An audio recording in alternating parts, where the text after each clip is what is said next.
they are doing it, of course, but it need to be magnified. The volume by which they are they are making people aware is still pretty less. They need to magnify their effort. So now I talk about the syllabus that we will be covering in this particular course. The entire syllabus has been divided into 3 parts. The first part A is theory, and then you have few case studies, and then we have some EVS activity that we'll do. So since I have very less time, so I just go through the topics, the main topics. So first we'll discuss about the scope of this particular subject, EVS, environmental studies, right? Then we discuss about the natural resources, renewable or non-renewable natural resources for energy, right? Then we talk about ecosystem. Then we talk about environmental pollution, water pollution, air pollution, noise pollution, solid waste, which is a big concern for any city now, whether it is a small city or a big city. Then we talk about the environmental law and legislation. What is environmental law and legislation? Because I have told you initially also that for any project, for developing, for you are coming up with a house project or any township or any road project, any big project, you need to get a certification from the authority that it is not going to harm the environment in a very bad way, right? So they will ask for a report called environmental impact assessment report. Based on that report, they will allow the work. So still things are still very far behind India, but in the Western countries, in the developed countries, this is the must, right? So we are slowly catching up in this regard. So for that, we also have like environmental lawyers, right? Environmental scientists, right? There is a separate department called which deals with the environment impact assessment, right? They will also do the LCA. If you heard about this term called LCA, life cycle assessment of a particular project, okay, or particular product or particular procedure. So you can do LCA, life cycle assessment.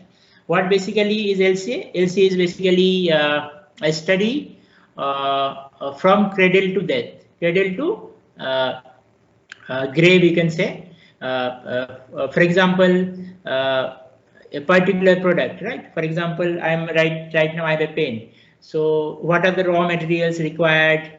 How much energy is required? How much energy is consumed for transportation? And what you do after you use the pen? Do you throw it out, or you just give it to someone, or you refill it? So so many factors will be taken into account, and ultimately a report or an analysis report will be given, where the life cycle assessment,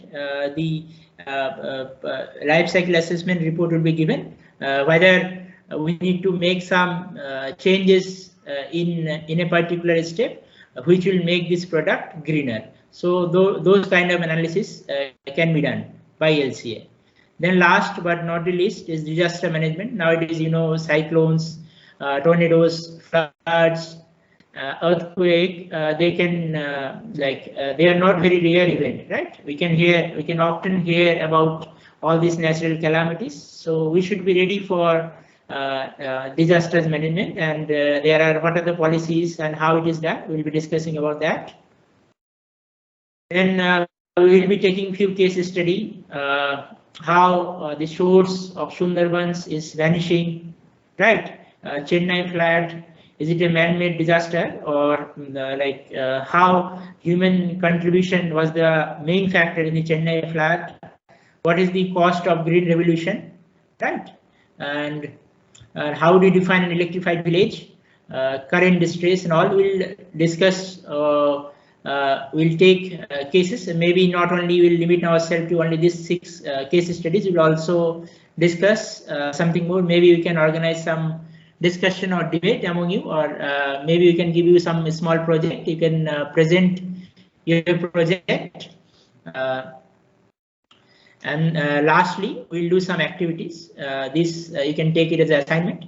For example, I'll give you, if you look at activity number 4, that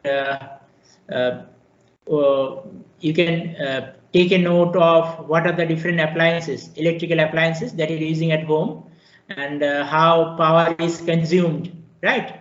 And you can you can change the usage of this electrical instrument, and this is reflected in the electrical bill that may come in the monthly basis, or it may come in 2 months or 3 months with the maintenance, and how you can manage the electric bill, and what are the different green solution, right? So you can do some activity. We can do some activity on this, right?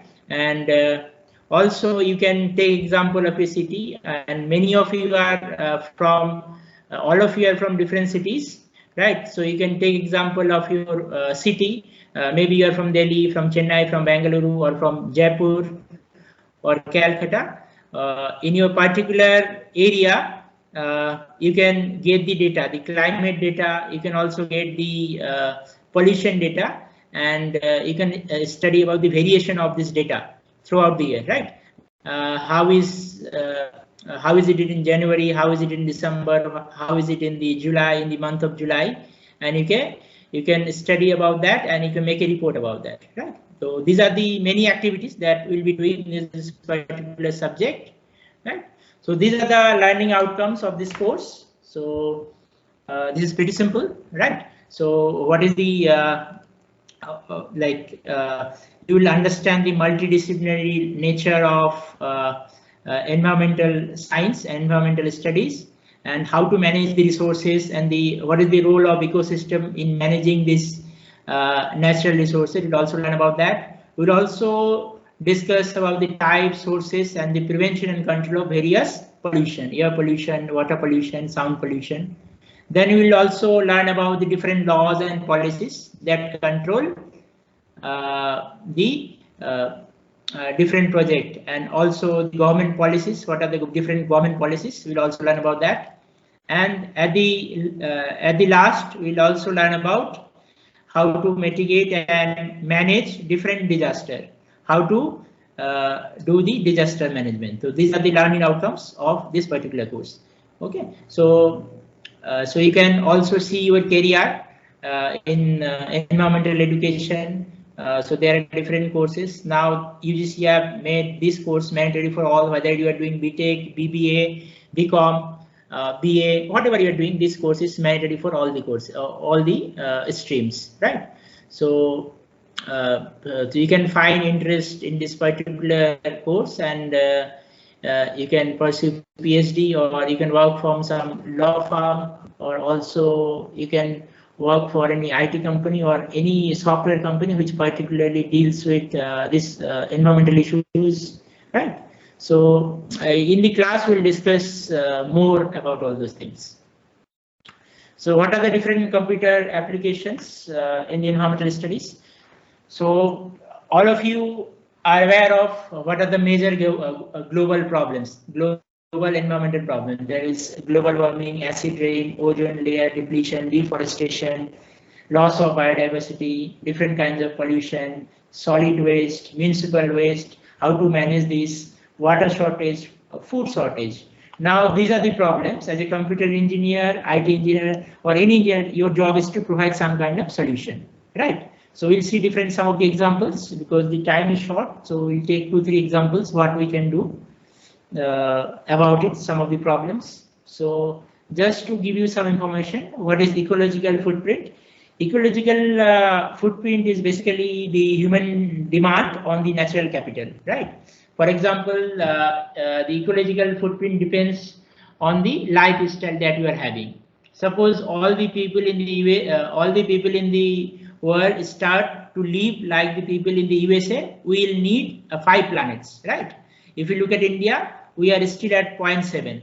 That means that we are a developing economy, but with the development, if we start to adapt some of the modern day practices, right now per person in India we are generating around half a kg of waste per day, but as our lifestyle changes, this is going to be 2 kg, 3 kg per day per person, right?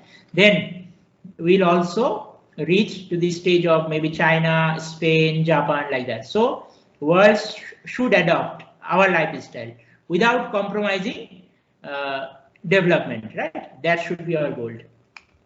In carbon footprint, if you look at their carbon footprint, how it is calculated, basically carbon footprint is the amount of greenhouse gases generated from a particular country. If you look at here, the major industrial country, they are mostly responsible for the carbon footprint. If you look at the percentage wise, China is #1 in terms of carbon footprint. India is still very far behind, right? So because they are not yet a completely industrialized country or a completely manufactured based country. Okay, so we have to do some kind of sustainable development so that our world proportion of carbon footprint still remains same, or there is a very minimum change. So application of EVS, I will just talk about this. So you can nowadays it is becoming very popular among the lawyer, even in the Western country. Environmental impact assessment that I have told you before, it is becoming an important factor for deciding any development plan, right? So what are the different application, the computer application in EVS? If you look at the last point, in the field of air pollution, water and soil pollution, you can do some kind of mathematical modeling and predict the weather, right? Every morning you can open AccuWeather and it shows you how the weather is going to be in today, tomorrow, in the coming week, coming month. So how that is done with the past data, they can predict, right? There are different climate model, there are different mathematical model. By using that, they can do the climate modeling and they can predict, right? Then groundwater exploration, hydrological cycle. So there are a lot of applications of people who are from the computer engineering. Then there is a big satellite database we have. We can analyze this satellite images and we can analyze them and we can make a report and we can talk about make people aware of the report, and also we can submit the report to the government, right? And government can change the policies and take some action, some good actions, which will ultimately help us in gaining the sustainable development, right?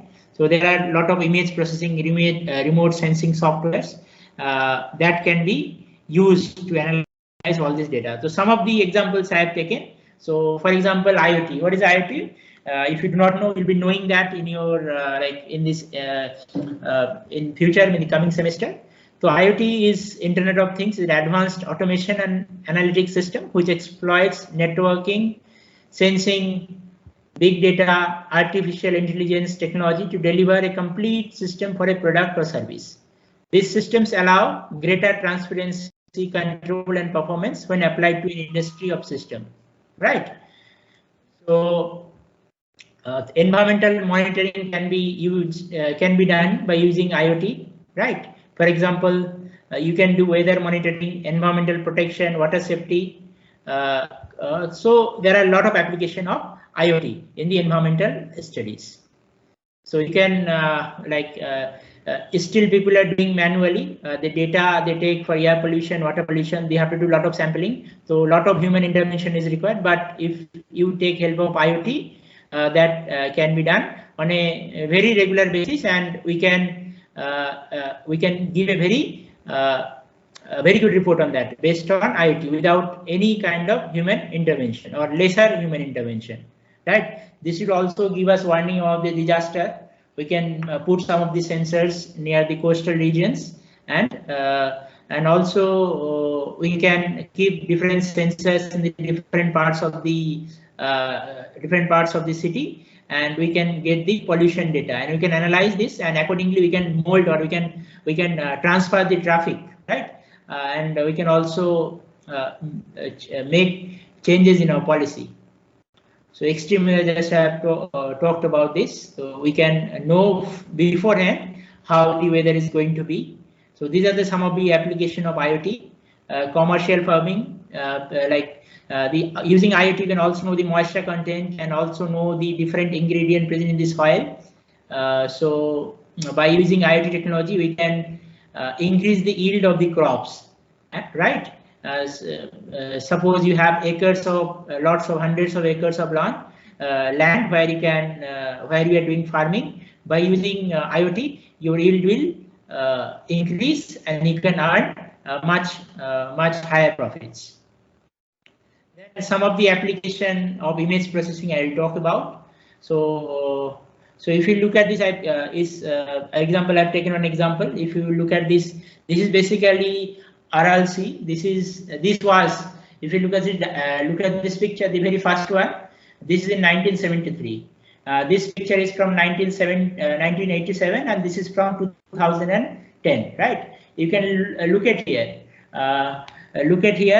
The sea was quite big, right, initially, but because of the human intervention, the size has reduced, right? And we can analyze this by using image processing. What is the reason behind this?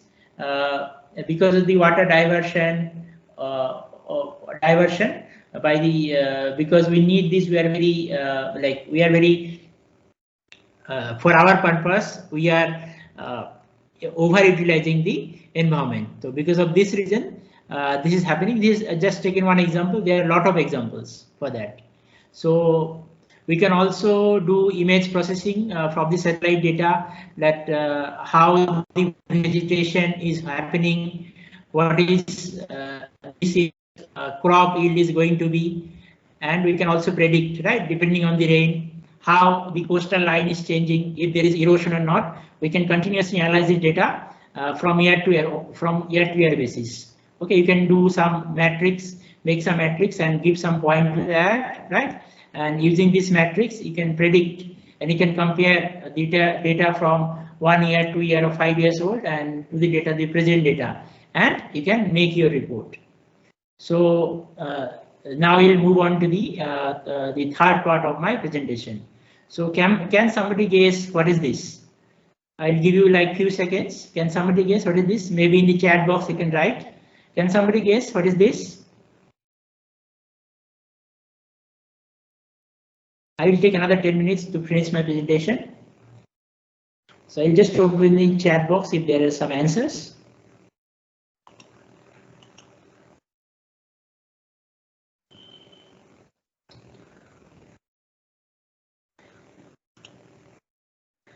Can somebody guess what is this?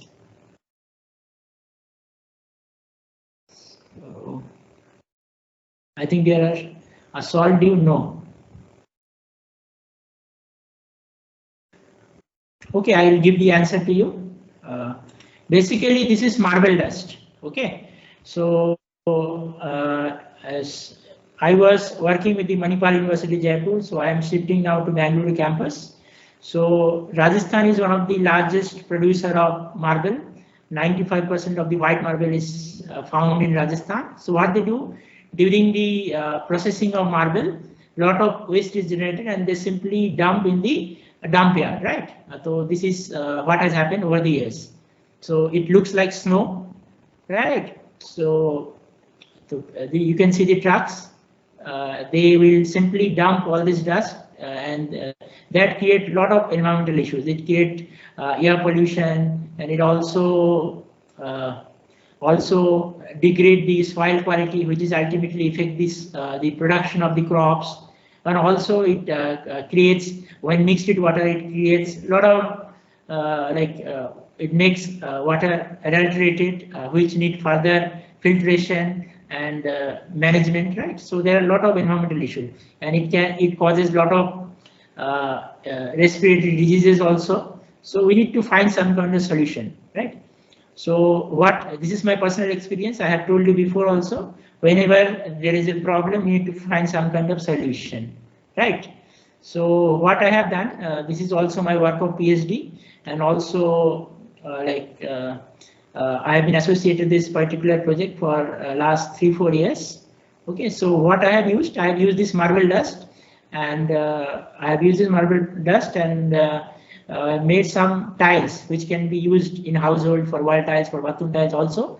in the floors, right? So these are the some of the photos. These are along with my students have made all these tiles, right? So we also started a company called Go Green Products Private Limited, right? So our purpose is to commercialize these products, right? So what we are basically doing here, we are utilizing the marble waste, right, which is simply laying there in the dump yard without any practical uses. So it is freely available, and we are using that particular marble dust in order to make a value-added product, right? So that is there. So now we'll come to the very last part of my presentation, how I can help you. So when you are physically present here, since now I have been coordinating, I have been the coordinator for like Institute of Engineers Civil Chapter and also Indian Concrete Institute Civil Chapter, right? I am the coordinator, faculty coordinator for the clubs. So we have done a lot of activities together. So how a team works, basically there are four type of members. The faculty coordinator will be myself, and there will be executive committee, there will be core committee, and also there will be some student coordinator. So we'll sit together, and we can make a plan about some upcoming event, right? So we can organize some workshop, seminar, guest lecture. We can also do some site visits, some competition, and also physical events, right? So these are some of the photos that we have conducted, some of the events from at Manipal University, Jaipur, right? So I expect full support from you, and we can organize some of the events. That will also help us to know each other and and also develop our personality, right? So some of the events photographs are there. So yeah. So we also been awarded the best student chapter award in Rajasthan by Ultratex event last year. Okay, so we organized around 10 to 12 events last year during pandemic, and we have been awarded the best student chapter. So similar thing we also expect we can do together, and we can develop the since this is the first batch, we can do some activities and right, and we can make people socially aware of all the events that we are doing together.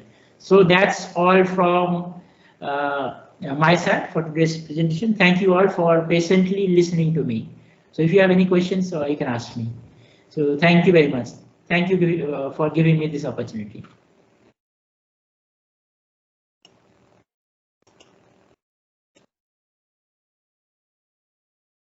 Thank you, Firoz. Thank you so much.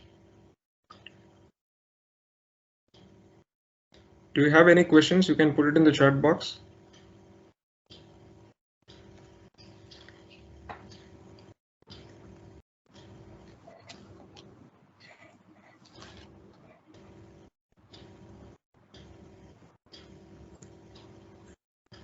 Okay, we'll go ahead. Thank you, Firoz, for the session. Thank you, sir. Thank you. For the next talk of the day, I would like to call Dr. Utpal Deka to deliver an overview of engineering physics. About Dr. Utpal, he is working as an additional professor in the Department of Physics, MIT Bengaluru campus. He did his graduation in 1994 and a post-graduation in 1996 in physics from University of Delhi. He did his PhD in plasma physics from Center of Plasma Physics in 2005. He has been teaching physics for more than 17 years. His research interests are in theoretical, computational, and experimental plasma physics and material science. He has published more than 65 research articles in journals of international repute. He has completed research projects funded by DST, Government of India, DAE, and TMA Pi Endowment Fund from Manipal. He is a recipient of DST's Young Scientist Award. So now I would like to call Dr. Utpal to take over the faculty session. Hello, good morning to all. Am I audible? Yes, sir, you're audible. Yeah. Hello, good morning, dear students. And I think this is normally a festival season in the East, and people may be preparing for the Dasera also. So in this session, I'd like to give you an overview of physics. Right now, why should one learn physics?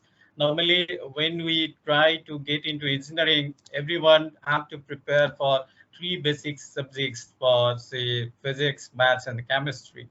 And normally when one joins engineering, then people starts losing the interest in physics.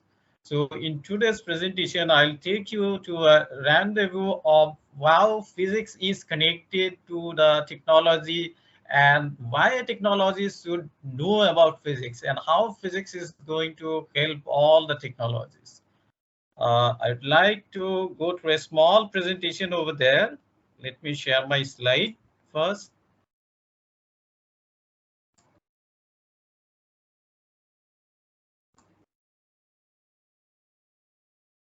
Give me a minute.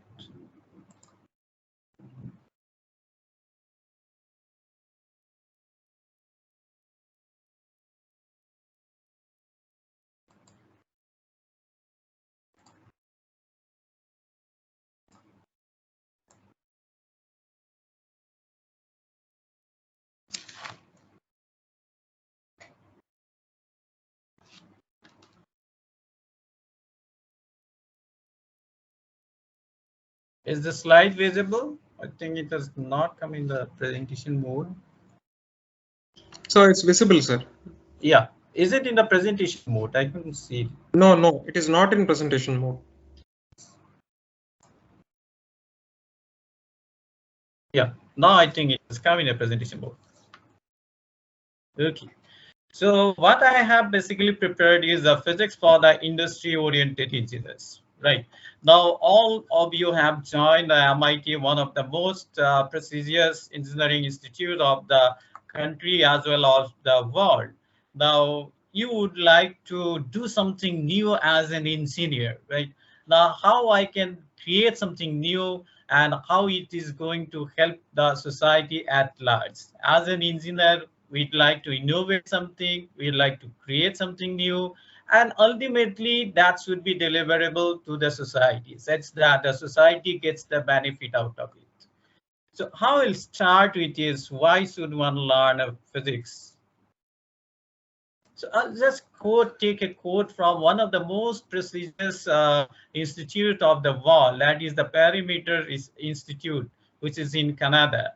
What it says is, say, research at Perimeter, what they have mentioned, is motivated by the understanding that fundamental science advances human knowledge and catalyzes innovation, and that today's theoretical physicists is tomorrow's technology. So what the theoretical physicists or what the experimental physicists are doing today, that ultimately leads to the development of the technology tomorrow. And I'll just take you through a pathwalk from the past to the present. At present, what we are doing and what kind of new technology we are looking for and how physics is going to help us in developing this new technology. And you can always stop me in between if you have got any questions, right? I'd like to answer and have a chat with you also. Okay, I'll just go through from the past, right? We know the case of your pendulum. So it was somewhere in the beginning of your 17th centuries. Now pendulum, now it's so popular and so common for us. All of us studied this thing in our class 8 standard somewhere, the oscillation of the pendulum. Now how this pendulum has given birth to a lot of engineering things.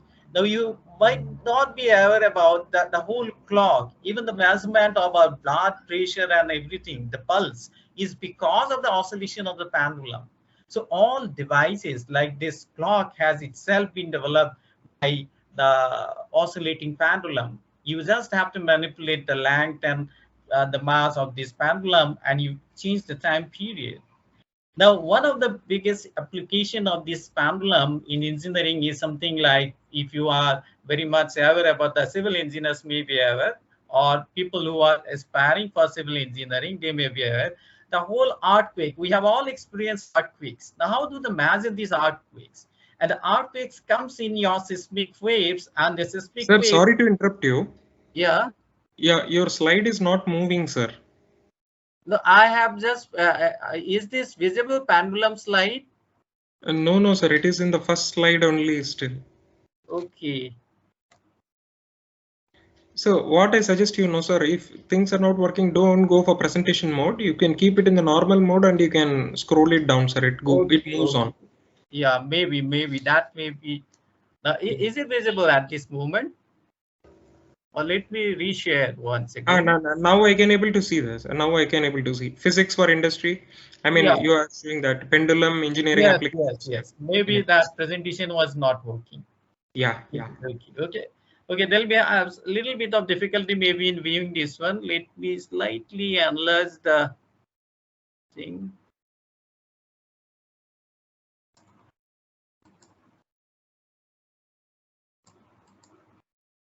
Okay.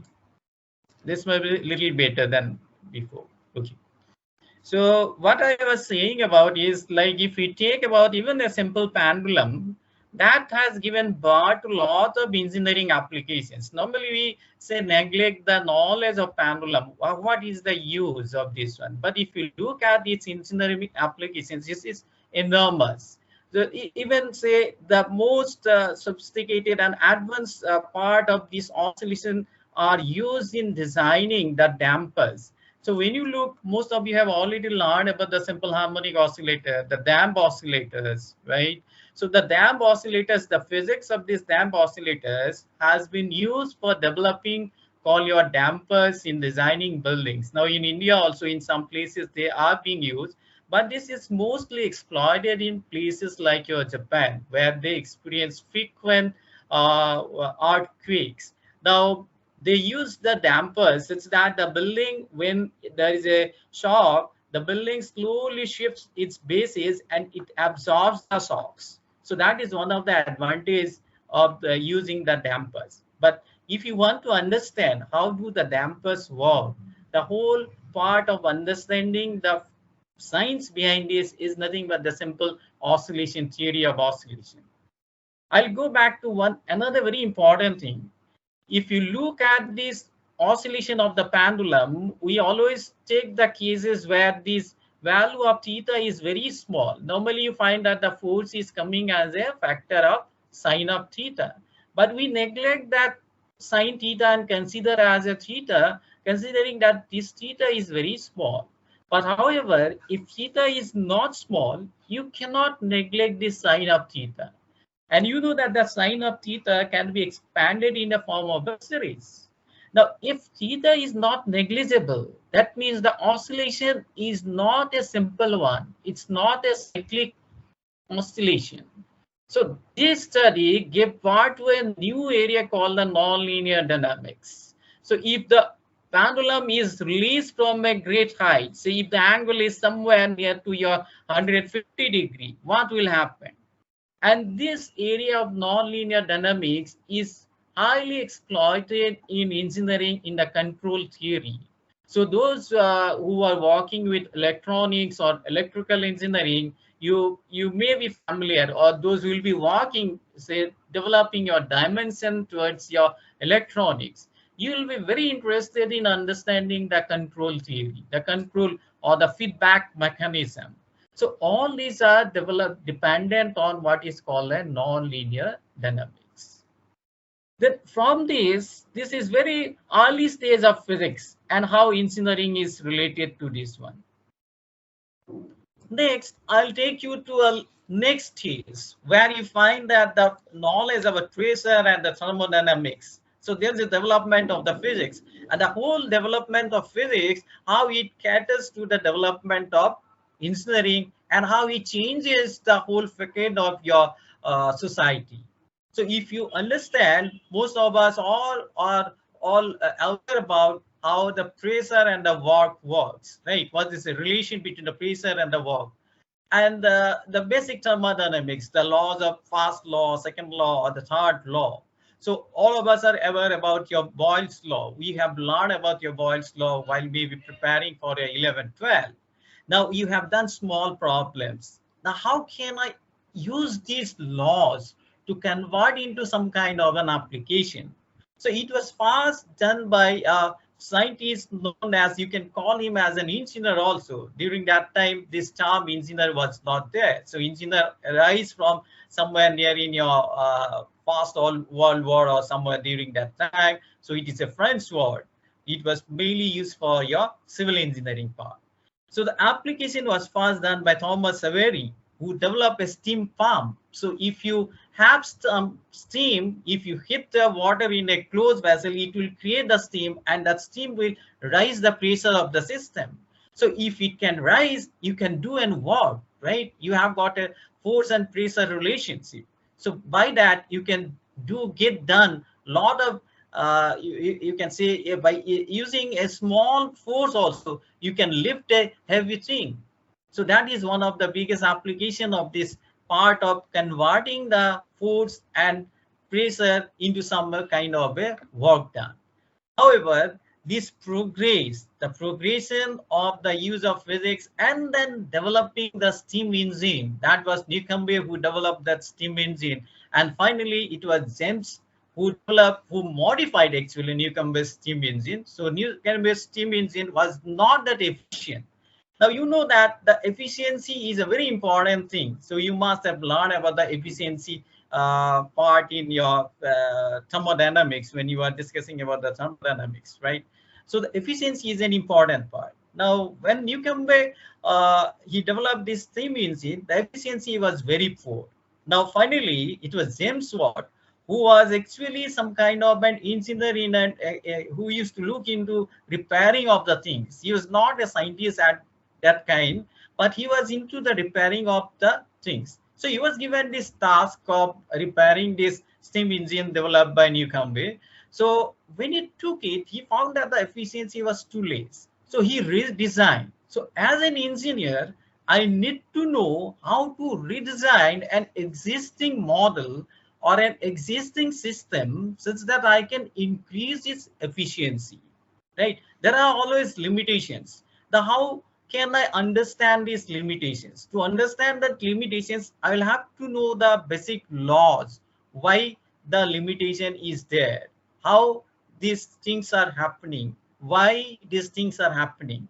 Once I understand this law behind this functioning of any system, then that helps me to redesign and reinvent the things or modify these things. So it was steam engine which was developed in somewhere in 1769 by James Watt, who made it into kind of a locomotive, and that made the beginning of the Industrial Revolution. So once that Industrial Revolution started, so you find that lot of applications starts developing. I don't want to mention about addition and other things. So all this development in engineering is propelled by understanding of the basic physics, right? Then I'll make a quantum jump to come to the most modern revolution. So where you go for your Bose model, you go for your Rutherford's model, right? They have completely changed the viewpoint of the atom or a molecule. The classical viewpoint, which was existing at that time, has completely changed because of Bohr and Rutherford. So they are the pioneers in changing the whole dimension of physics. The moment the dimension of physics changed, so there are another set of people who start looking at how to make an application out of it. Okay, so once you start understanding the say the electrons, and how can you exact an electrons, how can you develop an semiconductor, and today what we are talking to each other is because of this development of this what is called your electronic industry. And this electronic industry is completely based on the development of your semiconductors. Now, how a semiconductor functions, what are the basic points, what are the basic physics which limits or controls the current and voltage relationship. How do you dope a semiconductor? How much doping can I do to a semiconductor, right? What will improve? What is the resistance offered by in a semiconductor? Why is a resistance in a semiconductor different from that of a conductor? Or how a conductor is different from that of what is called an insulator? So all this understanding of the physics has parallelly helped to understand how I can apply this physics in development of some devices which will be helpful for the society. You may be aware about the diodes. So the diodes are what? They are basically some kind of your semiconductors. You have got two types of semiconductors, a p-type and an n-type. Now, how do I fuse these two types of semiconductors? You just cannot use some kind of adhesive and put a p-type with an n-type. So I'll have to create a technology how I can create an p and n in the same type of a semiconductor. So the whole physics of making a n-type of a p-type is completely dependent on how do you do the doping, right? Then it went on for your development of the semiconductor industry. Then you develop all kind of your MOSFET, right? Then you develop the transistors. So the whole electronic industry, as if you are aware about the Moore's law, right? You can just Google in the Moore's law. So Moore's law has showed how the electronics, the development of electronics will show the increase in the economy. So all these are related to the development of the economy of a society. Our living, our lifestyle has completely changed. And because of this, today, during this pandemic time also, we can talk to each other. Our transfer of knowledge has not got shivered because there is a pandemic that we cannot go to our classrooms. The electronics or the development of this modern technology has helped us to connect each other. The world has become now a global village. We can get to people who are very far off places. How it has happened. And this has already slowly revolutionized what is our communication area. The communication has become now so easy. At the click of your mouse, you can talk to your friend who may be in US or maybe in Australia, right? So the whole thing has changed. And this change, the paradigm change, you can say that this is a paradigm change in the whole thinking. Now, you cannot imagine that there is a way where our grandfathers, grandfathers used to travel by your bullock carts, or you have to walk for days to reach to one places. We cannot, those people, maybe our grandfather says, they cannot even imagine of seeing a people in a television. So that was kind of a wonders. So the wonders, the dreams which people had has now come into the reality. Now, what people are trying to work with is the people are trying to work with your teletransportation. Those people who have seen the movies like Star Trek, right? You have seen how there's a teletransportation working in those areas, how they are trying to use that future technology, right? So people are there who create this future technology, but to create this future technology, I need to see the connectedness with the basic science. I'm not calling it a physics, but when I say a basic science, it's an amalgamation of your mathematics, the physics, the biology, the chemistry, everything are involved. So if I have a very good grasp of these things, I can convert this knowledge into some kind of an applications. So unless I am not very strong in these areas, I may not be able to convert into some kind of an applications. So from this, say this is what is the development of your modern science. So from the modern science, you can see there is another part that has completely changed the outlook. That is the part of the quantum mechanics. It was only in 1900 when your Max Planck gave the idea about photons. That is a quantization of your light or the waves, that the waves can be quantized. They can also act as some kind of your particle. So all people who have tried to explore these black body radiations and try to give explanations dependent on your classical electromagnetic theory, they failed it. They could not. Weinstein's displacement law or all other theories, they could not explain the whole spectrum of the black body radiation. However, Max Planck, he came out this revolutionary idea. No, it's not like that they are wave all these are behaving some kind of your particles. They are called your photons. So you do not have high energetic photons, large number of high energetic photons. So there is always a spread of these photons with their energies. So that has changed the thought. That is what is the beginning of your quantum mechanics. Nobody called it as a quantum mechanics during that time. So when Max Planck had a difficult time to prove that, but his theory, what he has developed, we think we'll be studying this thing in our, we'll study this thing in our course also, the black body radiation. So it could completely explain the observation. So when it could explain the observation, so experimentally there is a connection between the experiment and the theory. So when it could be connected, so what people started accepting these ideas, and that idea was brought by Einstein in 1905. So people have already started looking into the ejection of electrons from the surfaces when light is irradiated on it. It was hard to started this work, but he could not prove that you can explain it with the classical wave theory. Then Leonard also tried it to explain with the classical theory, but they failed.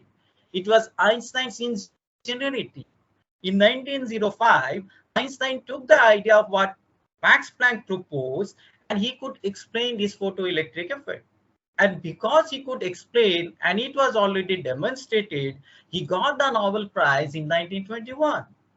Even Einstein in 1905, he made another revolutionary impact in the society, in the scientific society. So he gave the theory of your what? That is the special theory of relativity. It came during that time only.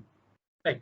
Now, if you look at this whole basic physics of the ejection of the electrons from a surface, right? Because when light of some particular frequency are irradiated on a surface, the electrons get irradiated. Okay.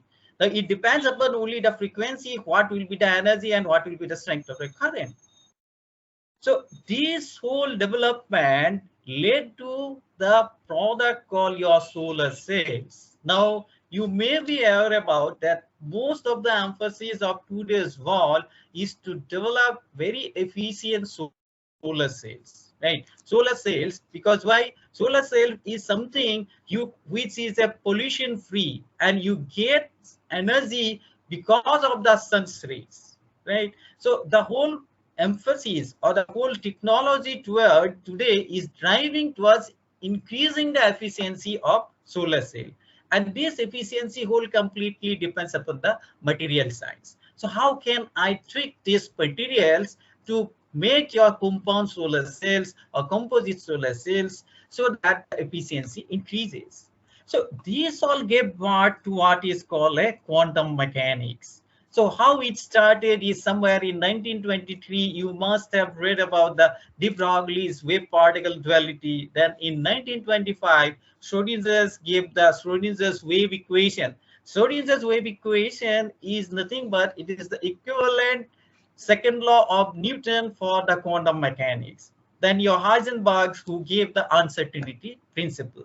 So a new area of physics which started developing, but it was in that development stage. Nobody thought about how to apply towards its engineering applications. However, in the year I do not remember, it is the tunnel diode. It was the first engineering application of quantum mechanics, where the tunnel diodes are developed completely based on quantum mechanics. It's one of the revolution. I'll just now go take you to the most recent work which is going on. That is your quantum computer, right? So we have the classical computers way back in 1949. So you can see the size, how big. These are like your building size of your building. It occupies a huge space. And today you see the miniaturization. So it has become such a small size. Now, the use of classical computers completely work on your classical physics. That is your bytes, right? So 0 and 1, these are the two things which are used for all computational purposes, for all your computers. They work on your bytes. Now, there is this new area which has come up, which is called your quantum computers or quantum computation. So quantum computation is completely based on the theory of quantum mechanics. So you need to have a good strength of your what is called your mathematics, the linear algebra, and quantum mechanics. So amalgamating these two, now people are trying to fuse these two and use towards developing a new area of computation, what is called your quantum computation. So quantum computation is an area which is going to solve most of your unsolved problems of your classical, which cannot be solved exactly by your classical computers. And this is going to be so robust that it will increase the speed of your computation. Now, you may be aware about the hacking of your laptops, your bank passwords. So that area is what is dependent on your cryptography. So quantum cryptography is another area where people are working such that people will not be able to hack the passwords. So it will develop your what is called your cyber security, improving the cyber security. And I have mentioned about what is called your teletransportation, the machine learning. All this behind you need to develop your is called your algorithms. So there's a quantum algorithms, quantum communication, quantum simulation. So it has got a lot of applications in engineering as well as your biology, from science, basic sciences, everywhere. So the quantum computers is the quantum computation is the new revolution where the new sets of engineers, the new people, they are putting their minds and heads such that to develop. So in our country also, there is a mission which has started called the National Mission of Quantum Computation. So it's a very recent mission. So all people everywhere throughout the world, they are trying to work together. IBM, Google, they are all working towards the development of your quantum computers. Right. This is a very structure of a quantum computer. It's very difficult. This is completely based on your condensed matter theories. So it has to be kept in a very ultra low cold temperatures, somewhere near to your sub-zero. So the whole physics is very difficult, but people are working on it to increase the number of qubits. So all this background, what we have designed our course for our students is we need to understand what is the interference of light waves. So how the phases, because you see that everything are dependent on your waves, the classical part. So how the basic physics of waves is important. So we will understand with understanding what is a double slit interference pattern, the phase changes due to reflection, or the interference in your thin films. Then comes your diffraction patterns and polarization. So these are some of the basic ingredients of your physics which is required for an engineer.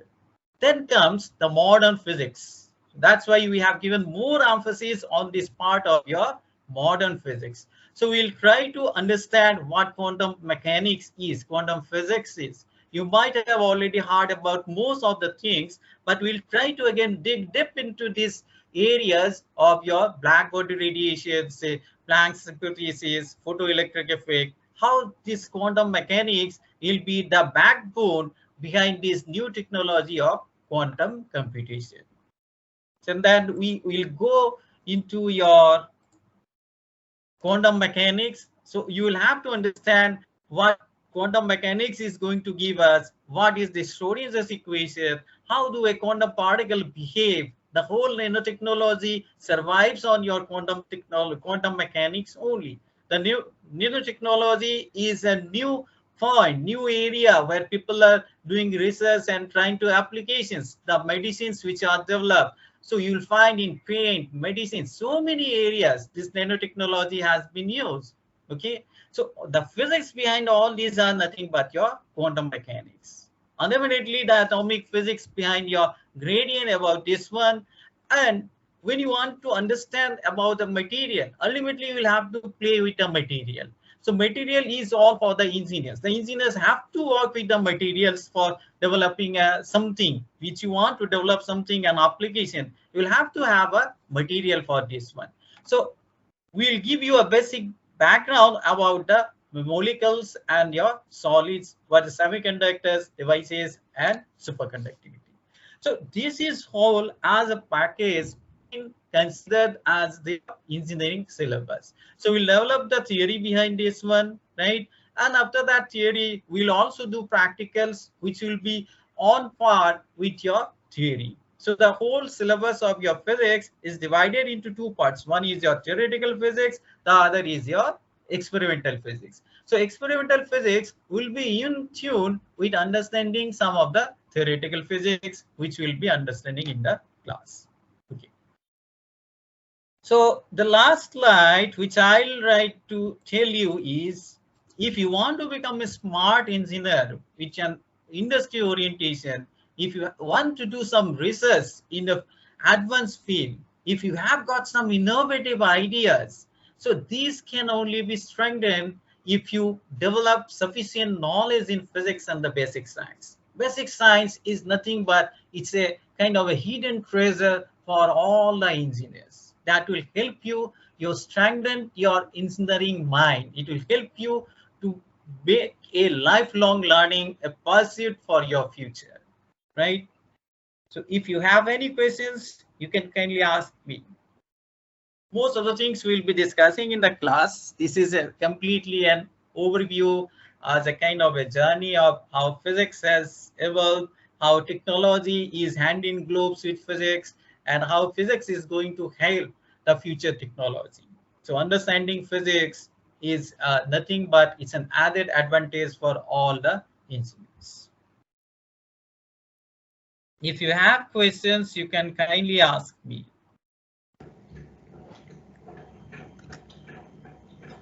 Thank you, sir. Thank you so much for the session. Thank you, sir. If there are no questions, I would like to end here. Thank you very much. Yeah. Let's have a break now. Let us join for the next session by 11 o'clock.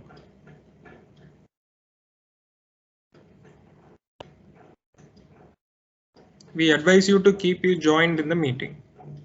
So, welcome back. So, it's my pleasure to invite Mr. Yadunath Bharghavan to deliver a talk. So, he is a well-respected eminent lawyer and a law tech proponent. Mr. Yadunath is also a jurist who makes his living as an arguing counsel working across the country. His work includes advising government and various private corporations on various complex legal issues, including those having cross-border implications. He now believes, based on available and potential technology, that the law can be made more accessible, understandable, and linear to its consumers, we the people. Now, I would like to call Mr. Yadunath to take over the session. Over to you, sir. Thank you, Doctor, and thank you, Dr. Vidya, and very, I don't know if Raghu's here. Thank you, Raghu, for this opportunity. It's always a pleasure to come back and talk to the future of the country. The audience today are people who are going to invest themselves in computer science. And before I talk about access to justice, which is am I audible, just so I'm not speaking to myself? Yeah, you're audible, sir. You're audible. Brilliant, thanks. So just, before I talk about access to justice and law and technology and something that's very dear to me, it's always exciting to speak to the future of the country. And the reason I say you're the future of the country is because you're investing in computer technology and science, right? Never before has computer science come to occupy a central space in societal functions. And that is also relevant to what I am going to talk to you about today. Originally, considering my age, when I decided to take up the law and practice the law, we were two left feet about technology, right? Technology was something that a bunch of guys did. And whether it's a corporation, whether it's societal functions, it was not core to your existence. And to quote none other than Thomas Friedman, and I had the benefit of listening to him recently, that fringe has now come to occupy the core. Today, technology has has crept up upon us, and it occupies each one of our functions, our societal functions, whether it's our personal life, whether it's our professional life, whether it's government, and now law. And therefore, you as people who are investing your lives into technology, you quite literally are going to essentially come to occupy the future of society, right? And it's always interesting to speak to people who have decided to do that, and therefore I'm thankful for this opportunity. Let me begin today, and before I sort of talk about and tell you about things that excite me, I'd like this to be a two-way conversation, and I'd love for each one of you to tell me what you thought of what I said, and any question, however intelligent or very intelligent, that comes to your mind. I would request Dr. Prema to actually do the honors and essentially manage that, and I think he's fairly certainly do a fantastic job at it. Because as much as I would like to talk to you about things that I love, I'm certain there are a lot of things that I would learn from you, from what you have absorbed from what I have told you, and from what you absorbed as a young person growing up. Because in a society that sees generational shift every 2 years, right, the world that I grew up in and the world that you grew up in are fundamentally different. And ironically, so the world that you grew up in is the one that I have to get used to, right? So I look forward to hearing from you. And I'd like to start off today by explaining to you why I think, and why we think, and there's a tribe of me, that law and technology are essentially the next inevitable, right? There was a jurist called Lee Lovinger, and he's not as well known as the Lord Dennings of the world, and so you won't hear about him very often, but he was an American jurist who was a Supreme Court justice, not the Supreme Court of the United States. Each of the states in the US has their own Supreme Court, and he was a justice in Minnesota, I think so. And then he went on to become, during JFK's, President John F. Kennedy's regime, he went on to run the antitrust regulator in the US. Many people have espoused this sentiment, but I think he put it very well, though I thought I'd sort of, repeat it here. He said that it is one of the greatest anomalies of modern times that law, which exists as a public guide to conduct, has become a recondite mystery that is incomprehensible to the public, and more importantly, scarcely intelligible to its own votaries. He said this in 1949, by the way. I'll come back and revisit the meaning and import of what he said and why I've actually brought it up today. Speaking to an audience like you, people who are investing yourselves in computer science, I would encourage you to think of law, or the rule of law, as an operating system of sorts for society, right? And when you look at the rule of law as an operating system, you quickly realize, absent an operating system, how quickly society would descend into anarchy, right? Which is precisely why what lawmakers and judges do are very critical to rule of law societies. Now, if you want to sort of get a glimpse of what society would look like without this operating system of rule of law, you just have to look back a year when in the absence of historical data, most societal functions as we understood it, most of rationale as we understood it, went out of the window, right? it became so unpredictable that life itself at times ceased to make sense. Now, at its simplest, right, that is why you need to have an operating system. And when this operating system is stipulated, this operating system that you need to essentially guide and perhaps chide society is stipulated by an institution like the government, it's called law. Right? So I would encourage you to think about the rule of law as an operating system for society. And this is very relevant to an audience like yourself. And going back to what Lovinger said, right, in terms of how the law doesn't make sense to its votaries and its consumers.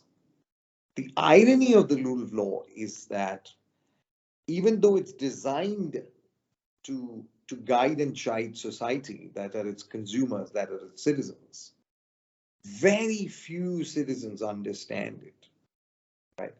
Ironically, many times, even its votaries fail to understand or make sense of it.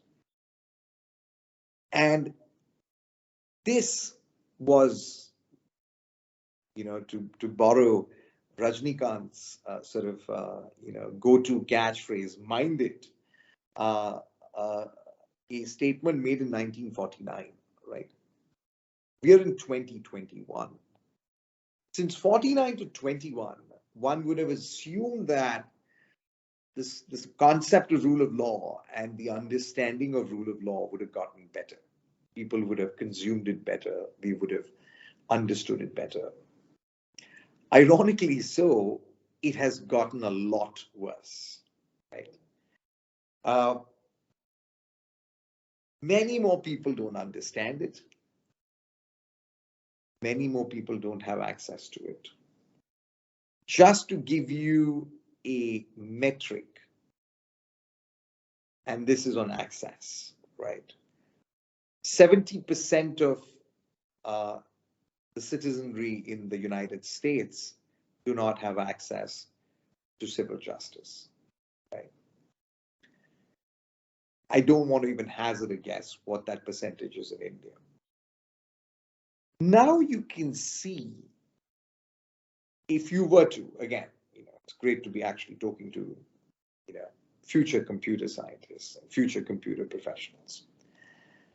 Now you can see, if you were to just simply run a prediction or a trend analysis on, in 1949, this was the case. 2021, it just gets worse.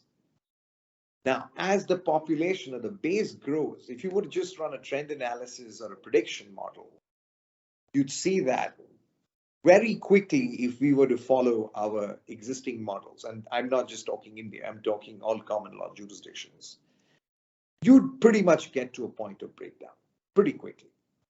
Right? Now, that is one of the reasons why, in my opinion, you are going to see significant intervention in law using data and technology. So technology and data are sort of synonymous, right? And it is especially relevant for a country like ours, because when you think of India, I would encourage you to think of India as 1.3 billion people, right, having the luxury of freedoms and liberties guaranteed in a constitution, where these people have now come to cherish and expect, in fact, the rights that are guaranteed in the Constitution. Unfortunately, in most instances, with scant respect for their duties. This, in my opinion, is the greatest experiment that the human race has ever undertaken, right? Now you can clearly see the problem statement where you have an operating system that very few people understand. You have an operating system that separates us from anarchy. You have an operating system that is quintessentially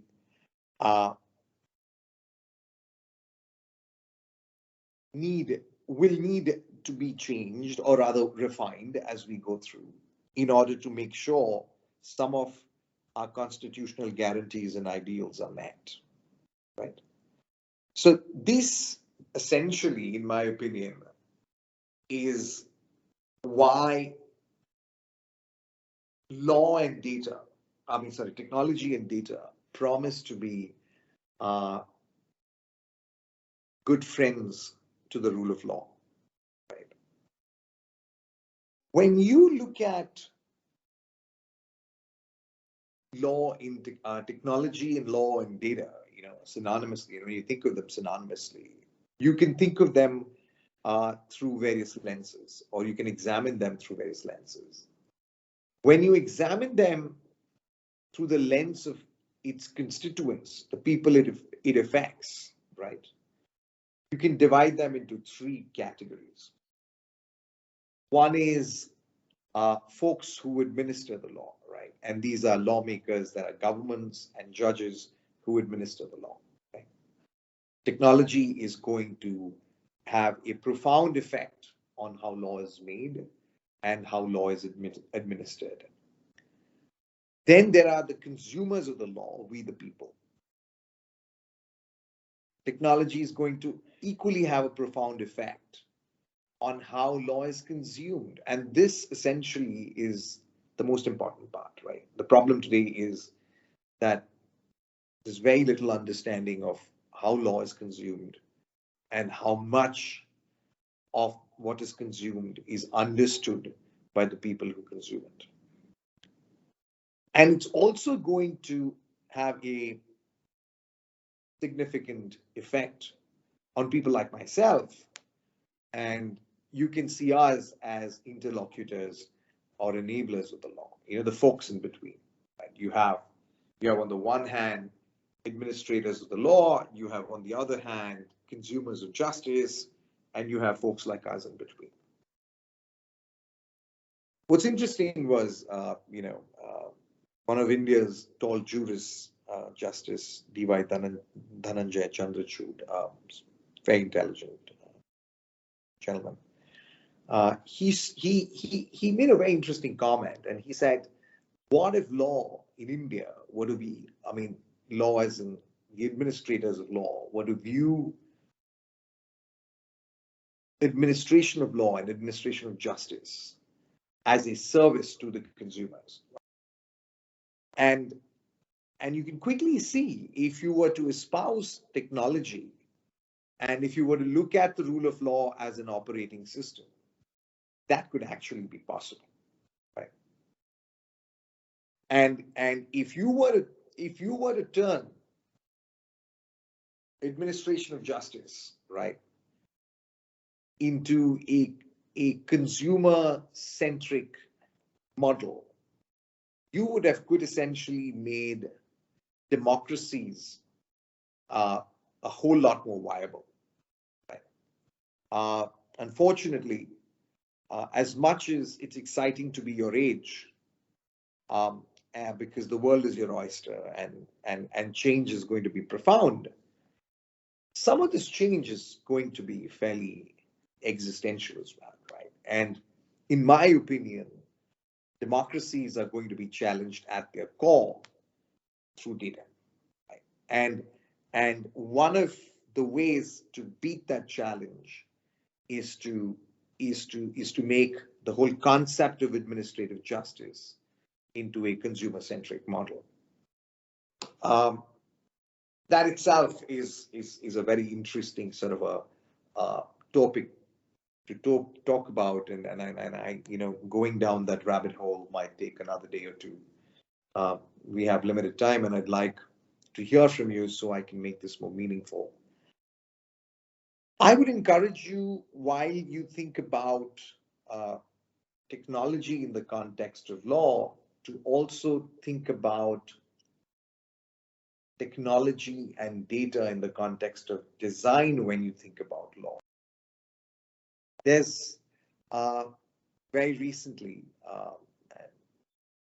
maybe half a decade worth of writing on this, and which is recent in the context of the law, which goes back centuries. Where, this concept called legal design, which is where you marry technology, you marry law, and you marry design principles.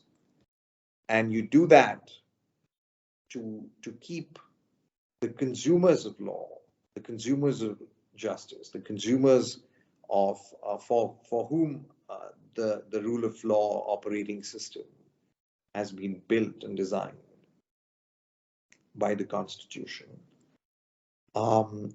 at its core, something that Justice Chandrachud had espoused.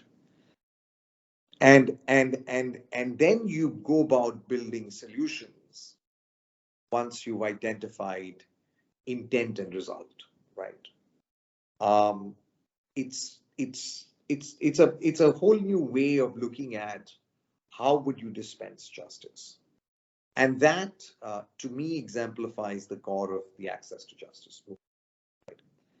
The access to justice movement, of which I'm a small part of, is essentially a movement to ensure that justice, which is a fundamental right and a principle, just as much as life and liberty is, all guaranteed by the Constitution in India, is freely accessible to as many people as possible, using as many tools as possible, including law, including technology and data science, right? And to me, that is the most exciting thing, because going back to what Lee Lovinger said, that there is no way in the world we could continue with our existing systems or solutions to be able to reduce the justice gap, which is around 70%. But we would have to look at innovation, and technology and data allow us that opportunity. But when you talk about technology and data, and as much as I've painted a great picture of, the transformational stuff that is possible using technology and data to the field of law or the administration of justice, one has to be extremely careful, because application of data and technology to societal functions is a completely new domain, and we're just all learning as we go through the grind. Some of our earlier or initial sort of experiences have been, both positive and negative. Right? The profound effect that social media has had on democracies is an example, and governments around the world have just woken up that you could actually use something as simple as Facebook or any other social media platform, as a matter of fact, to have profound effect on how people choose their leaders. And this is a conversation that is very relevant at the moment across democracies and jurisdictions. So when you talk about this quintessential overhaul, which is important and is required, without which I personally think we would transcend into very difficult situations, one has to do it with significant ethical heft. So what's happening these days, and I don't know, I'd love to speak to the professors here, is that as part of the curricula, of course, of technology and data, universities have started talking about ethics in technology, right? And a great example of that, and just to sort of put some meat on the bone, is going back 2014, right? A few not-for-profits in the US said, gee, the law of bails. So bail is when you get arrested, right? And before you're tried, the criminal justice system or the state cannot keep you incarcerated or in prison forever. So they arrest you, they ask you a few questions, it's called custodial interrogation, and then they let you go. So, and when they let you go, you're let out on bail. That is that you're let out in certain terms and conditions. Now, the law of bails is, in that sense, universally pretty simple, right? The reasons what your do's and don'ts are pretty universal in that sense. So there was a not-for-profit that said that why don't we use algorithms to assess people who should be given bails? And this was done over a period of time. But very quickly,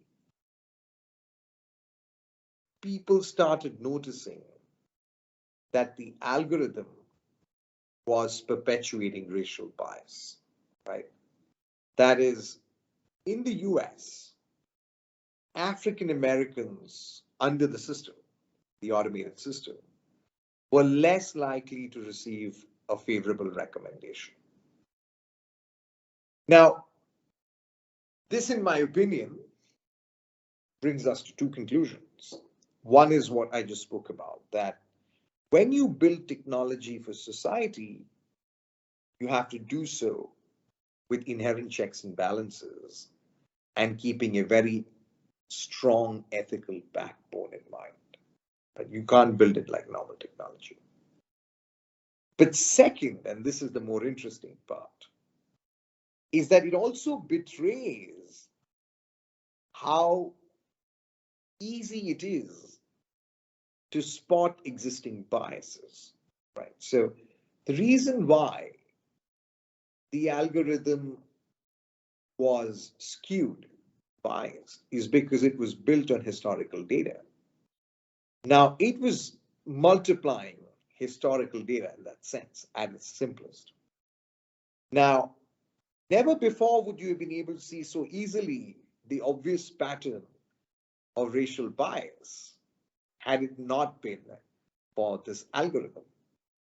So what this does is something very interesting from a societal perspective, and which is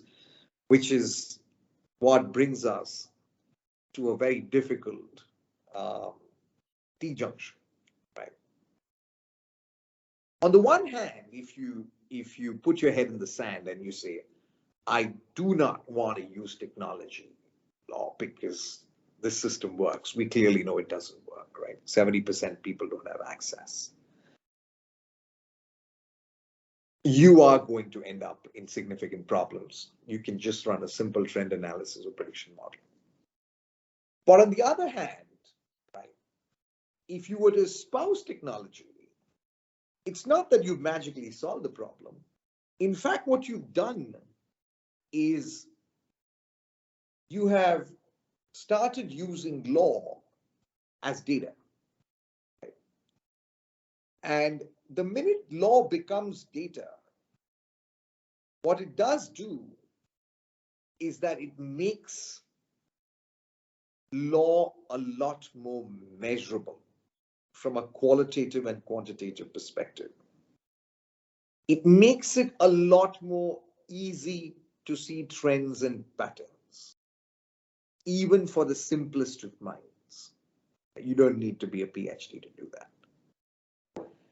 And when you do that, you significantly cause flutters in society that haven't existed before because society never knew these things existed.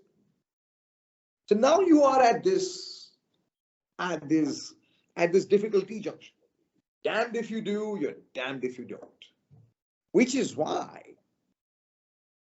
when you talk about law data and technology, you have to do it with significant checks and balances and ethics in mind, right?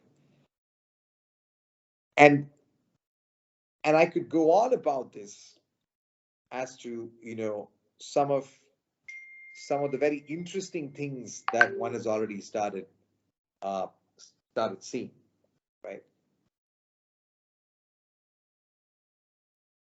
I'd be happy to sort of revisit that in Q&A.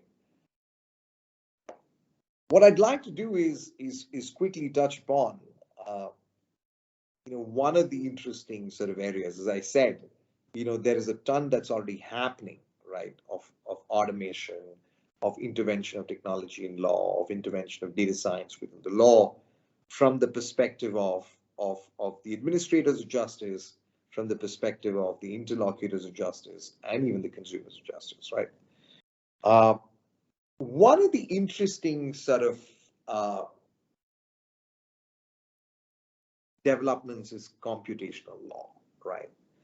So to understand computational law, and there is, MIT has a journal on that, and I would encourage people who are interested to go see that, and it's very lucidly put there. There's a ton of thought and time and capital that has been spent towards the development of this particular faculty. Computational law is essentially automation of legal reasoning, right? So to give you an example, if you were to do a Google search, and there are specialized Google searches that lawyers use, that jurists use, right? There are a ton. What a semantic or a Boolean or a natural language search would do is it would give you a document. Right? You search for something, it would give you documents. And that's not computational law. That's doc review, that is doc search, you can call it a whole lot of things. Obviously, there's application of technology there. But computational law is when you actually get an answer, right? It's automation of legal reasoning. What that does, see, very simply, is that it makes law a lot more accessible. Right? You can translate into various languages, and so people can actually speak a question, they can ask a question, and they can get an answer back. It makes it cheap, it makes it quick, it makes it accessible. And it's great. Why this is interesting, and one example of that is, the oldest example, and this is not new, this has been around for some time, is TurboTax, right? What TurboTax does is it's taken laws, it's made it into business logic. So the minute you put in your taxable income, it pre-populates, that is, answers, it gives you a solution, it pre-populates the entire tax return, files it, and does everything for you. You don't need to do anything. So it's a solution. It's essentially completely automated tax filing. So similarly, these are relevant for a whole lot more domains. I don't want to go into use cases now, but essentially it changes things at a fundamental level, and it democratizes law, right? Great use case in an interesting sort of a situation would be, what they call the automated policeman, right? Imagine you have an fully automated car, self-driving car. I believe Tesla has just introduced 2,000 of those. These are fully automated self-driving systems, right?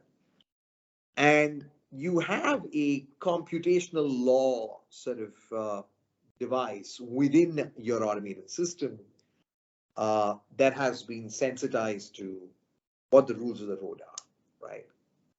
So you have pretty much, right, a system that can drive itself and drive itself based on the rules of the road that have been pre-encoded or hard encoded, or even just, taught to learn on the fly, right? So it'll tell you whether you should take a right, you should take a left. The right is illegal, the U-turn's illegal. Whether jumping a light, whether a stop sign, and so on and so on. 100 rules of the road.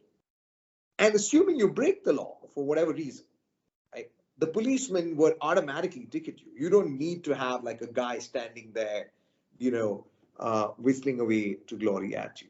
You just get a ticket in a heartbeat, because not only has an external system caught you breaking the law, the guy inside your car has actually caught you breaking the law, right? What you would argue that, is there a privacy concern there? Certainly there is a privacy concern, but that again is a different topic. So now you can see pretty quickly how computational law can have a profound effect on how we as human beings interact with law, right? How much time do I have? Because I can talk forever. Yeah, okay, 20 minutes left. So what I'm going to do is I'm going to wrap this up. I will be happy to sort of talk to you.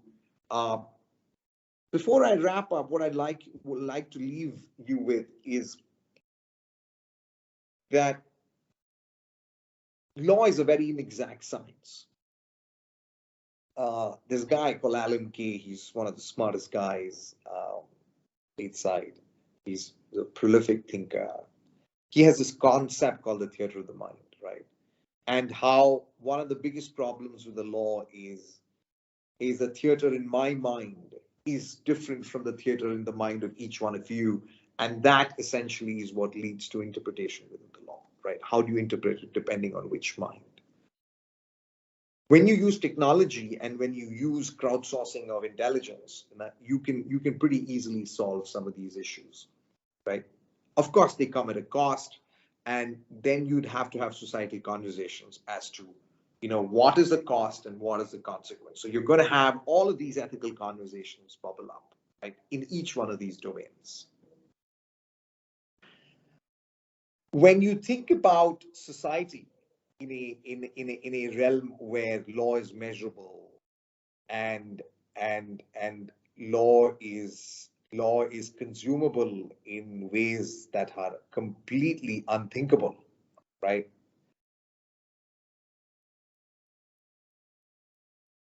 I would like you to remember this, right?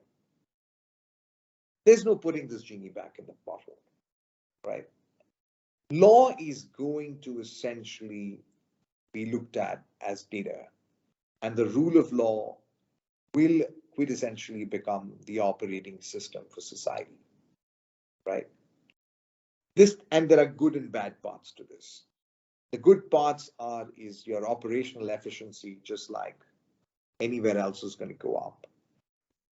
But the bad part is that it's going to make law and the justice system a lot more measurable, which means we will be able to see and we will stand exposed as societies in terms of our biases and in terms of our inherent rent-seeking attitudes, right? This actually is not only relevant to just rule of law, it's relevant to when technology comes to occupy all other realms that it otherwise hasn't occupied, right? So whether it is your personal life, whether it is public life, whether it is government, and so on and so forth. Again, this goes back to my original comment as to how we have so quickly changed as a society. The irony is that as we are seeing this significant or watershed change, most of the human race is ignorant of this change, right? And I'm not talking about people who, the average man on the street. I'm talking about hyper intelligent, uber successful people. These are people who have very little idea about the profound effect that this is going to have to how we function as societies. Going back to my analogy as a T-junction, right? There are two ways we can deal with it. Right? We can put our heads in the sand or we can essentially get up and manage this. And why I say this to you is because you, as future computer scientists, are going to be confronted with this up front, right? You're going to be on the front lines. Now, the difference between putting your head in the sand on the one end and participating and managing it on the other end is going to determine whether this change is going to be cathartic or whether this change is going to be transformational. That is, if we as a society decide that we need our society to be transformed for the better, then we will need to participate and manage this change that we're going to see to all of our societal functions, including the rule of law, this operational system. Or we can put our heads in the sand and then be condemned to a very, very cathartic society. I think I'm going to sort of rest here and I'll wait to hear from you. Can I hand the baton back to you, Dr. Prema? Have I put you to sleep as yet?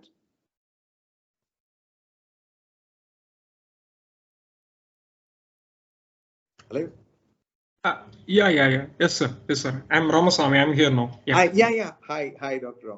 Ramaswamy. Yes. Was I audible? Was I speaking to myself? No. You're audible. Yeah. Fully audible. Sir, first I have a question. I have my personal question. Let me ask you. Of course, please. I mean, so, as you know, like we engineers are kept away from the law in academics. Yes. So, if we are allowed to introduce an optional subject or elective subject in law for engineers, what would you suggest? I think the subject that needs to be introduced for engineers, and it's already being done, is the one of ethics, right?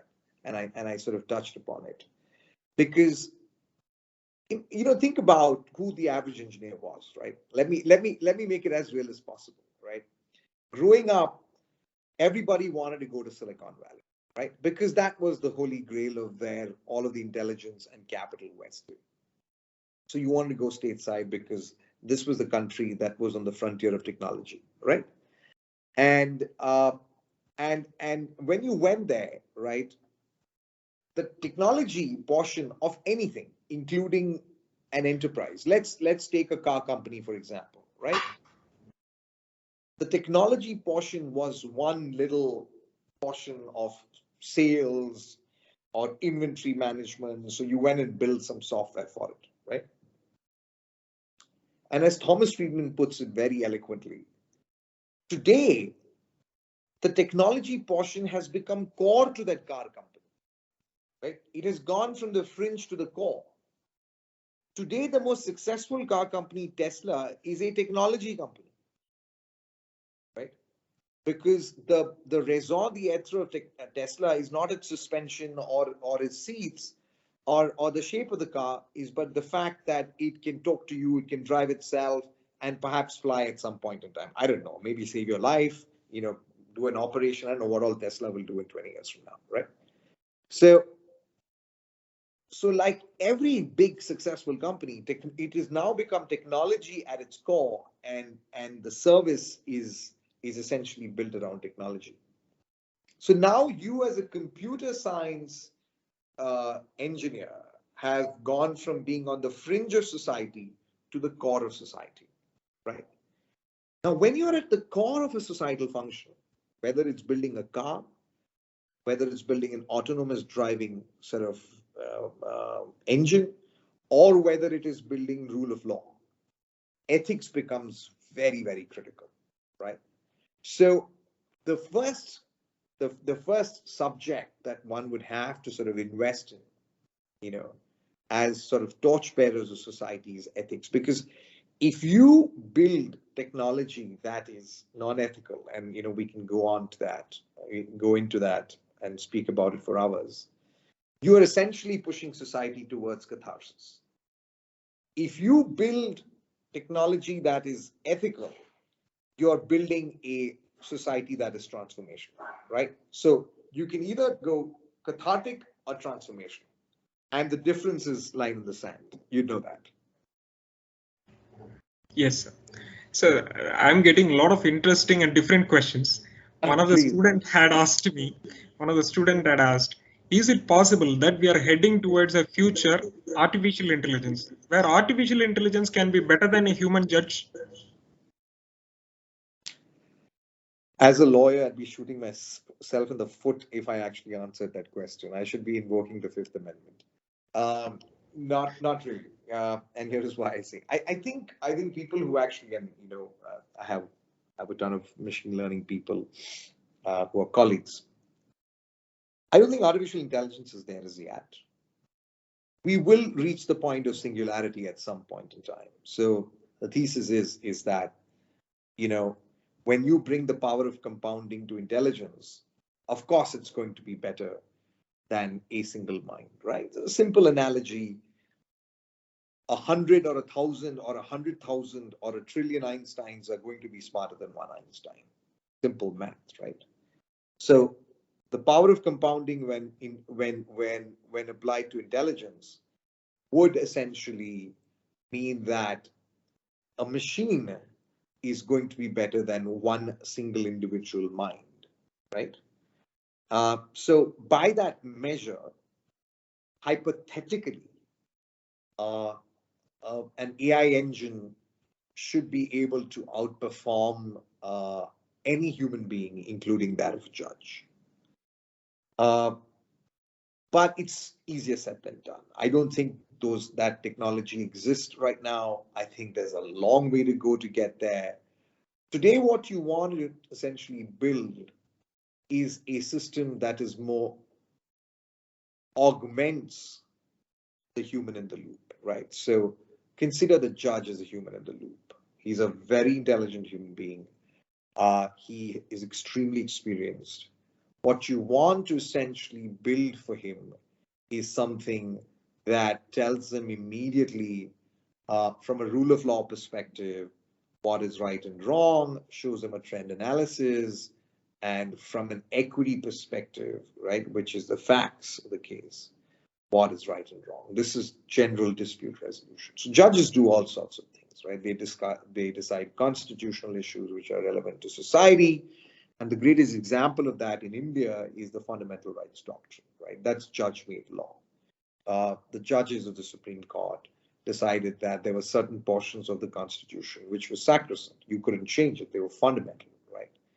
And so these are things that are examples of innovation within the common law. So judges are essentially very intelligent people. The idea would be to actually augment them at the moment.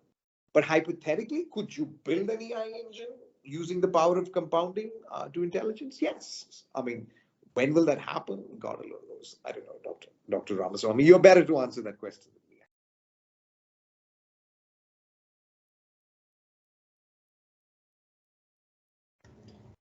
Yeah, yes, sir. Sir, I have one more question, Loco. If somebody is curious of learning about law, I mean, like basically the engineering students, so what would you suggest? I mean, like any books or any courses? So let me give, that's a difficult question to answer because it's like boiling the ocean, right? Yeah.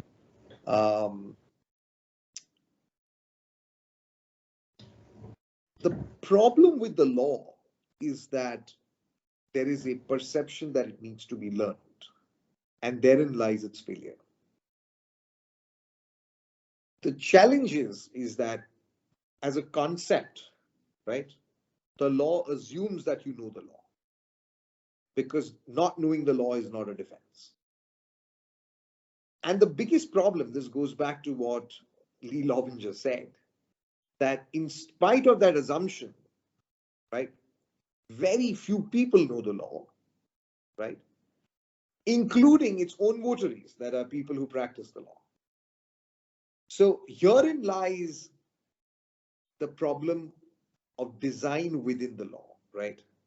And there's a lot of thought going into how would you redesign it so it can be consumed, understood, used a lot more easy than it is today, right? And there's a lot of thought going into that. Can you make it computational? Can you write law that is code in code, so it's self-executing?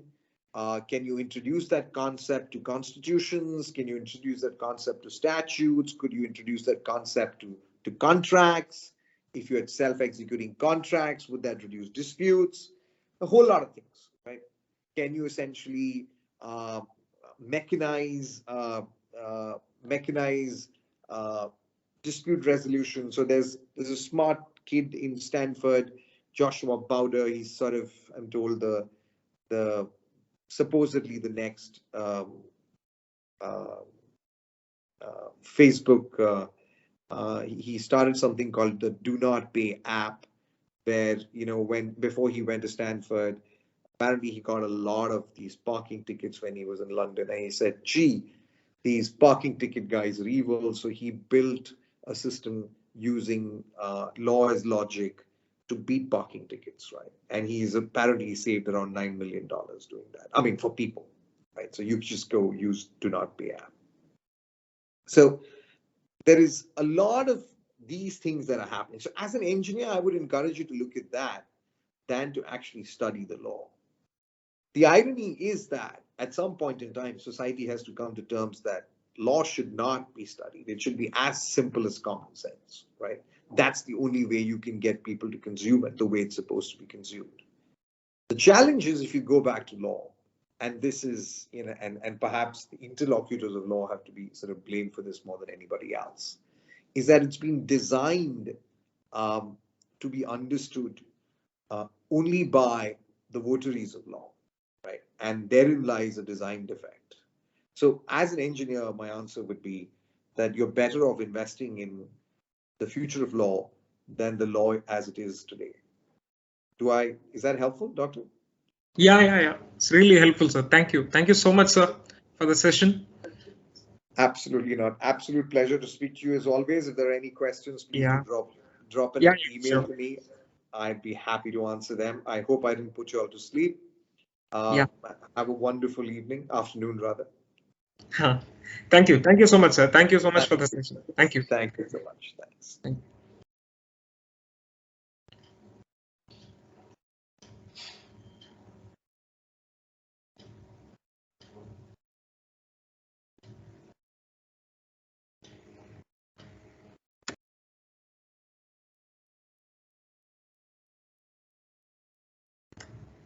So now I would like to call Dr. Jagannath, Director, MIT Bengaluru, for giving his concluding remarks. Over to you, sir. Yeah, thank you, Dr. Ramaswamy. Dear students, first of all, please accept my heartfelt thanks and congratulations for your wholehearted participation in the last 10 days, sparing so much of time to listen to your teachers and experts. I hope you are all got benefited by this induction program, and I am sure you have got lot many information now before you come to MIT Bengaluru campus about the program, about the campus, about the hostels, about your next 4 years of journey. I am sure this has given you lot of confidence. And at the same time, I would like to thank all my team members, my faculty team. They have really done a wonderful job of making this induction program very successful. Please give them a big round of applause, even with the muted sound. I'm sure you all going to make it. Please give them. Thank you. And we are all very excited here to welcome you in the MIT Bengaluru campus. As you all know, it has already been informed to you that your theory classes online will be starting from Monday, 18th October. And all the timetable and other links necessary will be sent to you, or already sent to you, or will be sent to you by today or tomorrow. Positively, we are starting the classes from Monday, theory classes from Monday. Please attend these classes very seriously, because I've already stressed this point, the importance of academics in your engineering journey. So how important role it plays in your placement process, in your next higher education process. So please attend these classes very seriously and ask the questions to your teachers whenever you get a doubt, and clear it before attending the next class. And all of us, definitely we will give you our best, whether in terms of all subjects. We have selected the best faculty, experienced faculty, well qualified faculty for teaching the various subjects in MIT Bangalore. And I'm assuring you that we are more excited to welcome you in the Bangalore campus physically in the first part of the January at least, so that by that time we will finish our theory classes, and the moment you come here, we will start your practical classes, and after finishing your practical classes, your end semester examination will be done here physically from February 12th. This is our plan and we are committed to it, and I want every one of your support. And definitely, because it's a new campus, initial glitches will always be there for everybody, not only for the students, even for the faculty. But we are all there to help you for any difficulty in this campus. Thank you very much again, and I must thank all my faculty team. They have done a wonderful job, because it's not easy to make this kind of program for 10 days. And in a way, we have to thank the COVID situation. Getting the experts from the various parts of the country and even abroad in such a short notice is impossible task. And they have done it with a lot of deliberation and planning, selected the experts to give you the kind of information which is very, very useful. Even I have learned a lot. Frankly, I'm telling, I have learned a lot from this induction program, and which may be same for you also. Again, once again, I wish you all a very best in your engineering journey, and whenever you come to the Bangalore campus, and all your 4 years of engineering journey will be very, very successful. We would like to see you as the successful engineering graduates from MIT Bengaluru campus. Thank you one and all. Handing over again to Dr. Ramaswamy.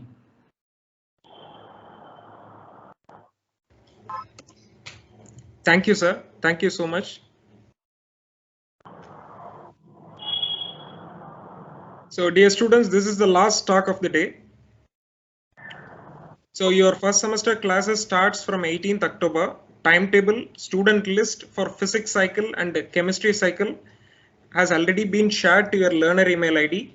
So please check on join for the class according to the schedule from 18th October. So hope all of you have received all details in your learner ID. So if you have any issues with the learner ID, so we advise you to contact the admissions, right? With respect to the password or any issues are there, please, we advise you to contact the admission section.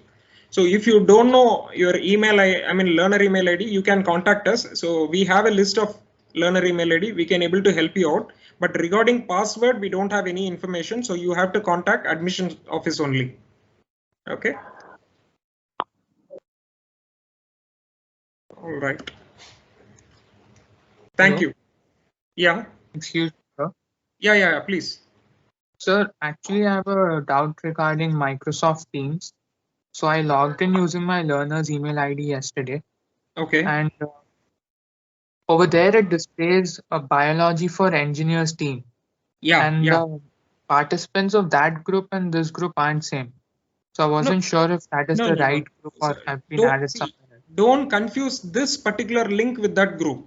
So that is totally different. That is only meant for the classes. Okay. So you have to log in using your learner email ID. And if you just open the teams, there will be separate teams for every subject. Understood, all of you? So if you are biology for engineers, which means you are into chemistry cycle, so there will be separate list of teams for every subject. So and every class is being scheduled, you will be informed in that teams. So through that you can log in and you can join the meeting. Understood, no? Okay, sir. Yeah. Any other clarifications related to the learner ID or password or something like that?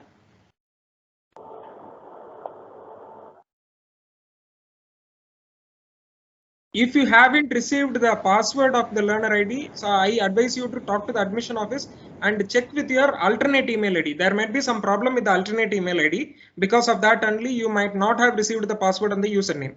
Please kindly check that. So if you are not aware of that learner email ID, you can mail it to us also, right? So we also can able to help you out. Sir? Yeah. Excuse me, sir. Yeah. So you told earlier that we have received the schedule and the student list on the learner ID, right? No, actually we already shared it for some of them. So now we are periodically doing it because there are 300 students, like physics cycle, chemistry cycle. Now our faculties are started getting adding the students for their subjects. So once the adding is done, so we will be sharing. Everybody will get that. Okay. Okay. Because sir, yeah, as they add, only you can able to see that. Yeah, including myself, we've only received one thing, that is English and human values. And Yeah. In a short period, like within a day or two, all the subjects we will add. Okay. So which means you have 6 subjects. So all the 6 subjects will be added to your learner ID. So once after that, you can able to view everything. So within a day or two, so you can able to see the timetable and the list of list, which means like physics cycle, chemistry cycle, which student belongs to which cycle, those details, and the academic regulations, calendar. So all the details we have attached it.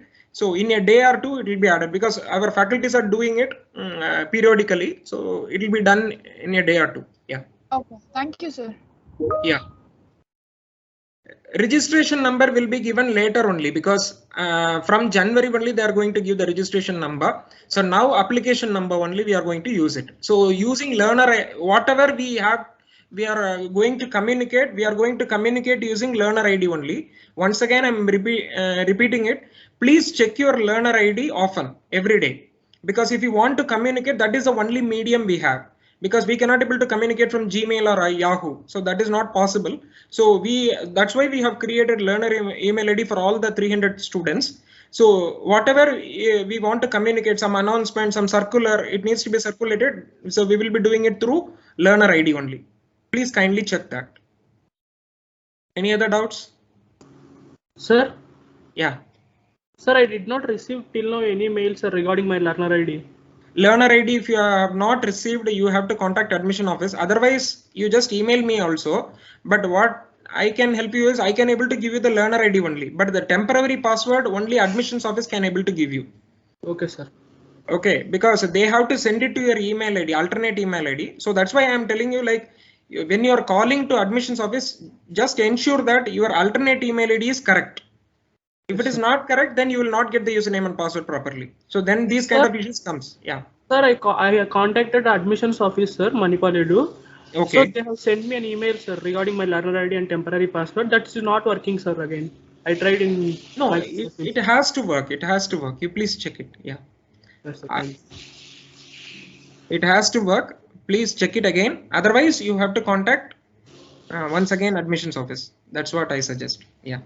Because we personally cannot able to help anything with the password. So it is a secured one, right? So you have to get it from admissions office. Okay, sir. Thank you, sir. Okay. Can we wind up? Is there any other questions you have now? Sir, it will be a 5-day a week or a 6-day a week? Yeah, I'll pitch in here. Yeah, it is a first 5 days. It is only theory courses will be taught. 6th day, that is Saturday, there will be industry talks There will be talks from the international universities. There will be entrepreneurship talk. There will be incubation talk. There will be soft skill learning talks. So many other things we are planning. So the 6th day is only 2-hour engagement that is on various different things. But first 5 days, Monday to Friday, it is only theory subjects. Is it clear? Yes, sir. Thank you. Any other clarifications?